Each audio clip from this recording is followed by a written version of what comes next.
Hello guys, സ്വാഗതം. നമ്മുടെ video നമ്മുടെ തഞ്ചാവൂർ പാലസിൻ്റെ അവിടുത്തെ കാഴ്ചകളാണ്. ഇവിടെ നമ്മൾ തഞ്ചാവൂർ ബിഗ് ടെമ്പിളിൻ്റെ അവിടെ നിന്ന് ഏതാണ്ട് 1 കിലോമീറ്റർ ദൂരം മാത്രമേ ഉള്ളൂ തഞ്ചാവൂർ പാലസിലേക്ക് എത്താനായിട്ട്. പിന്നെ ഇതിൻ്റെ അകത്ത് കയറാനുള്ള ടിക്കറ്റ് റേറ്റ് എങ്ങനെയാണെന്ന് വെച്ചാൽ നമുക്ക് ഇന്ത്യൻസിനാണെങ്കിൽ 50 രൂപയാണ്. പിന്നെ നമ്മൾ ഫോണിൽ വീഡിയോ ഫോട്ടോ ഒക്കെ എടുക്കുകയാണെങ്കിൽ അതിന് 50 രൂപയാവും. അപ്പോൾ രണ്ടും കൂടി ചേർത്ത് 100 രൂപയാണ് ഇതിൻ്റെ അകത്ത് കയറാനുള്ള ടിക്കറ്റ് റേറ്റ്. പിന്നെ ഇതിൻ്റെ അകത്ത് കയറാനുള്ള എൻട്രി ടൈമിംഗ് വന്നിട്ട് രാവിലെ 9 മണി മുതൽ വൈകുന്നേരം 5 മണി വരെയാണ്. 5 മണിക്ക് മാക്സിമം മുമ്പ് നേരത്തെ വരാൻ ശ്രമിക്കുക. കാരണം 5 മണിക്ക് ചിലപ്പോൾ ഇവിടെ ക്ലോസിങ് ചെയ്യാനുള്ള ചാൻസ് ഉണ്ട്. അപ്പോൾ മാക്സിമം നേരത്തെ വരാൻ ശ്രമിക്കുക. ഇവിടെ എല്ലാ ദിവസവും വർക്കിംഗ് ആണ്. അതുകൊണ്ട് നമുക്ക് മാക്സിമം ഒരു 9 മണിക്കൊക്കെ ഇവിടെ വന്ന് 9-10 മണിക്കൊക്കെ ഇവിടെ വന്നു കഴിയുമ്പോഴത്തേക്കും നമുക്ക് ഇവിടെ നിന്ന് കംപ്ലീറ്റ് കണ്ട് വെളിയിൽ പോകുന്നതാണ്. ഈ പാലസ് ആണെങ്കിൽ അവർ ഒരു ഹിസ്റ്ററിക് മ്യൂസിയം പോലെയാണ് അവരിവിടെ മെയിൻറ്റെയിൻ ചെയ്തിട്ടുള്ളത്. അപ്പോൾ ഹിസ്റ്ററിക്കൊക്കെ കൂടുതൽ ഇഷ്ടപ്പെടുന്ന ആൾക്കാർക്കൊക്കെ വന്നു കഴിയുമ്പോഴത്തേക്കും അവർക്ക് കൂടുതൽ ഇൻട്രസ്റ്റിംഗ് ആയിരിക്കും. അല്ലാത്തവർക്ക് വരുമ്പോഴത്തേക്ക് ചെറിയ രീതിയിൽ ബോറും കാര്യങ്ങളൊക്കെ അടിക്കാമെന്നുള്ള ചാൻസ് ഉണ്ട്.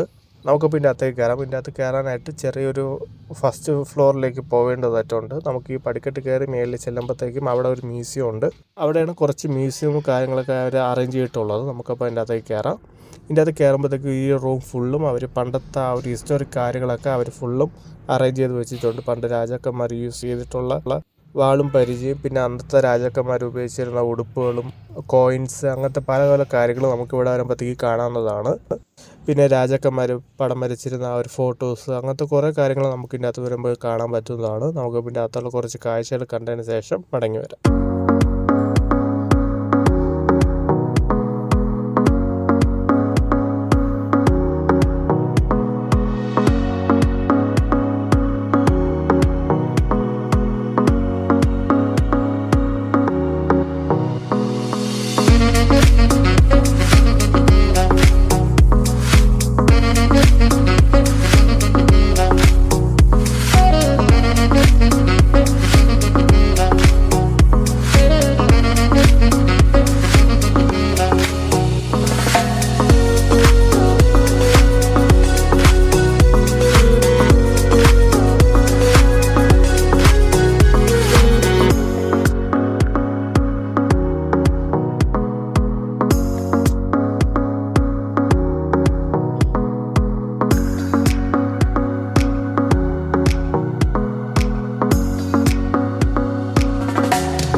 ഇതൊക്കെയാണ് തഞ്ചാവൂർ പാലസിൻ്റെ അവിടുത്തെ പ്രധാന കാഴ്ചകൾ. ഇവിടുത്തെ കാഴ്ചകൾ കണ്ടതിന് ശേഷം ഇവിടെ തൊട്ടടുത്ത് തന്നെ ഒരു ആർട്ട് മ്യൂസിയം ഉണ്ട് തഞ്ചാവൂർ പാലസിൻ്റെ തന്നെ.